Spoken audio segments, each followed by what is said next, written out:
another, willing and able to receive. Making up stories, the choice is yours and yours to believe. I've got something to say. I won't buy what you're selling me. I'm alive and on my toes, seeking the great perhaps.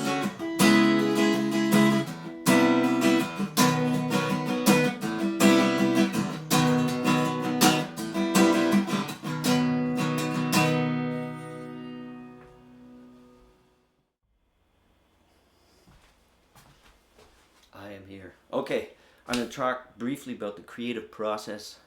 I was told to not hold my mic and my camera and put it up higher so you don't see the inside of my nose. Anyway, okay, so in this one I was inspired, basically the spark was this chord progression. Four major to a 6 minor, 4 major to 4 minor 6 to 1. I really like that. I really like that resolution. So I said, "Oh, that's nice," and I started messing around. And I just opened played my guitar, no capo and whatnot. And I thought, okay, I found a key to start the song in my usual way, looking through chord chart. I mean, just mucking around. And then I found a key to the song. And I had prior to that, of course, I had written a bunch of words from books I read. I'll mention that stuff first. I had written. I was reading The Third Millennium Thinking, and Words Can Change Your Brain. Those are kind of the main things. And also a podcast. A lot of it was Yuval Harari's podcast. Excellent. So I got a lot of ideas from that. So anyway, I'm going to try to do this succinctly. So I started popping around on some chords and using the words that I had circled from reading and from ideas all over the place, podcast, blah, blah, blah, blah. And you can see it's the usual thing. There's a bunch of notes. This is where I started the tune. You can see. And then after that, I started taking notes, what I was reading, podcasts, people talking, and then I circle the stuff that sounds good to me, and I keep going, and you can see all the circles. It means nothing, but it just means that those are phrases that I kind of like, or books and stuff. It's my scrapbook, how I write songs. Then finally I get to the point where I start to formulate a song.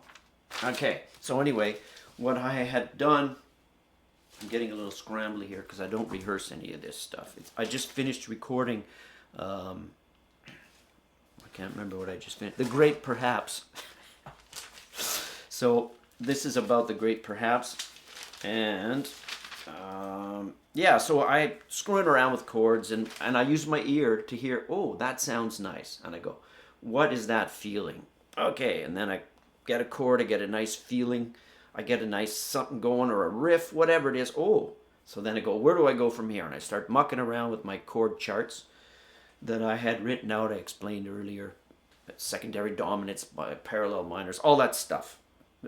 Check out Rick Beato in his basic chord structure for songwriting. Excellent. That's what I initially used. But anyway, and then I thought, okay, I started working on my tune. So I said, what I want in this one is I want the old, I'm a jazz guy. So I wanted cycling. I really like cycling. So I did a cycling meaning. Well, you guys know what it means. And if you don't check it out, I'm not going to do a lot of theory explaining. But it's like if you're going for I did it in my song where I go from a cycle and I go from the, for instance, from the C minor 7 to the C major 7 to the B minor 7. That's a chromatic cycle. And I love chromaticism. I remember from music school, one of my teachers said, oh, if you want to be emotional, put chromaticism in it. Bingo, it does work. Like the fallen leaves, les feuilles mortes, beautiful chromatic melodic lines. And anything chromatic just melts my heart. I think Bread used a lot of chromaticism in the bass lines as well. Anyway, I don't want to go too crazy here. So I used the circle of fifths. I found out my tune was in the key of E. There you go. And the next closest relationship is the B. Da-da! So why make it hard? Go to the B. And then after that, guess what? F sharp. Yoo-hoo! So I used these. I used for the verse. Anyway, chorus and then the tie. And I made, okay. So I'm supposed to look at you more than the paper. It's supposed to be more interesting, apparently. Okay, so I'll get rid of this book. There we go. And so then I started writing my tune, and I was looking, so I start, as I explained before, I take lines and I just start playing a chord, and I look at the lyrics that I had circled to find out, what's this about? Where am I going? And at first the song was called Something to Say. And eventually what I found out after a while was what Seeking the Great Perhaps was kind of a better title, because I highlighted it. And then I thought, well, that's too long. We'll call it The Great Perhaps. Ta-da! So I thought that was a good title. And that's kind of my philosophy too. You know, everything is potential. So, okay, what am I doing? So I will just show you the final product that I get. What I look at when I'm singing is the kind of the final chords. Now in this song, I didn't use many slash chords. I did a few because the bass line is so important. I did chromatic bass line run up there, and that just, to me, I like it. It's a cycle idea. You don't know where you're going until boom, I'm here, I'll take this. So it works. And I use feelings to tell me, I try different things and I go, oh, what feels right? And what feels right at that moment might be good. Next day I'll look at it again. I'll try, and my ear might say, oh. As I said, I rehearsed these tunes. Maybe I might have played it 50 times before I record it. That gives it over a week or two. This one was actually rather quick. It took me maybe 2-3 weeks from beginning to the end. Is about half. I usually take about 6 weeks. This time was 3. I'm inspired lately, whatever. And let me see if there's anything on here that shows of any interest. Yeah, and as I said before, I put the chords in, of course, and then these little circled things, those are melody reminders, because I have to remember my melody, and those melodies change by beginning of the first rehearsal of a complete tune. I don't have a solid melody. I have the curvature of the melody, the prosody, where it wants to go, I think. Usually it goes where I initially go bonk, and out comes the melody. That's usually where it goes. And then I look for the rub or the notes that are non-diatonic to the chord.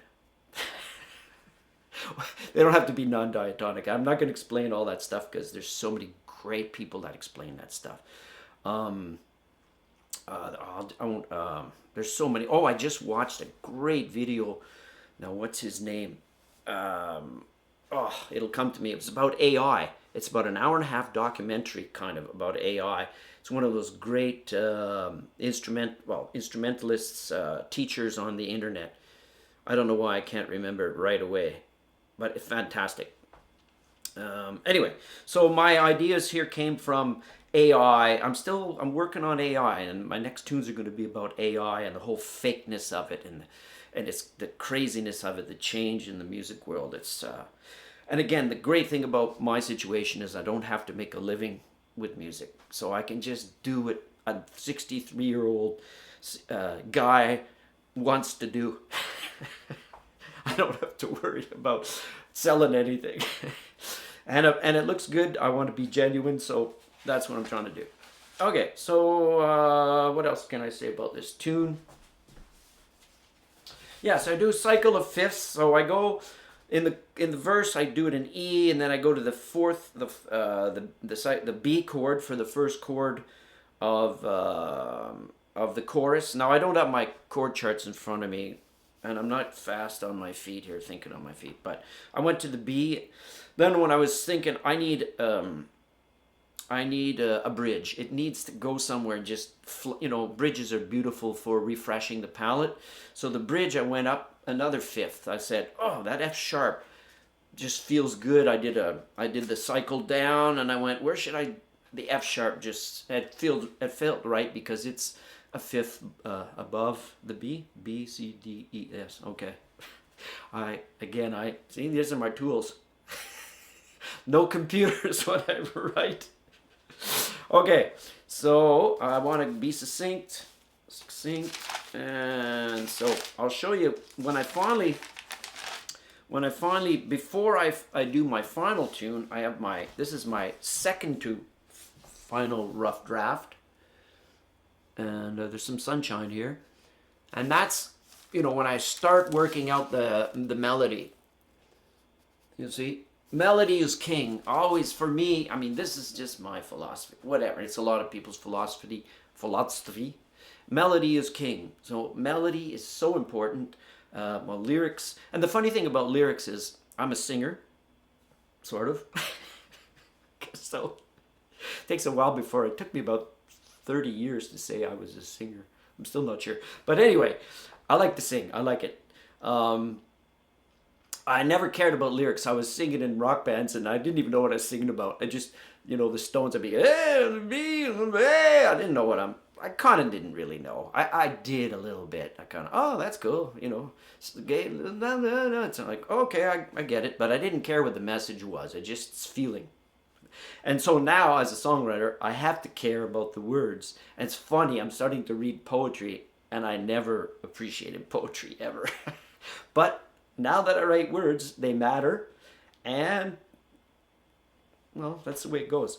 And I read a lot of nonfiction, almost exclusively, so it's going to be a lot of psychological stuff, and that's what I like to do. I'm a music therapist as well, so, I like to figure stuff out that way. Anyway, I got to read fiction, so I can start putting in the images a bit more. But anyway, so let's see. So that's the major technical things, was chromatic movement again. Not too many slash chords, but I use them to make sure the bass is nice. Bass movement is so important. Melody, bass movement, those are super important. Because the ear hears what's on top and what's on the bottom. You feel it. And I think that's about it. I can't think of anything else of this particular song. Oh, my next one's going to be a lot of fun. I think it's going to be called Know Me. N-O-M-E. Tied to like one word. It's going to be about AI again. Oh, what was that guy? Darn. Anyway, I watched one of his podcasts on AI, and it was, I would even call it documentary. It was fantastic. I got to remember his name. Well, I will when I do the next tune. I've got an idea and I've got a first line, which is rare for me because I usually don't have a title to start with, and especially not a first line. But it's going to be for AI. That's what I'm going to be singing as if I was AI singing to you, which is know me. There's no me in AI, which is kind of cool. Anyway, that's about it. If I can think of something else, quickly, let me grab my guitar. Just seeing if I can remember. If there's anything interesting here. Anyway, no, I think that's about it. I'm sure I'll remember lots of stuff when I say goodbye. When I say goodbye. But anyway, oh yeah, and I've got stuff coming out. I'm doing AI stuff on a distributor. It's going to be on Spotify as of what's tomorrow?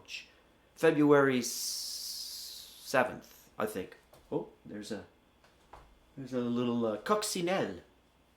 I forget how you call that in English. A ladybug in the middle of winter. Anyway, I got 7 AI tunes coming out on Spotify and all that stuff on the 7th of February or the 6th, 2026, in case you're looking at this when I'm dead? I don't think so. Well, whatever. I don't want to get going. Oh yeah, and if I say something really stupid, remember my smart wife? She cuts it out, so I hope you don't take that part out. Anyway, I won't get existentialist here. I just want to make sure I'm getting everything I need to say about the song. But yeah, just all I can say is keep doing stuff. Get bored and make stuff up, and stick with it. Find the discipline or whatever it is. If you have the luxury of time and health, of course. But if you can, there's nothing like, well, there's something close, but there's nothing like it. I better stop talking, or I know where this is going. Thank you very much. Merci beaucoup. À la prochaine.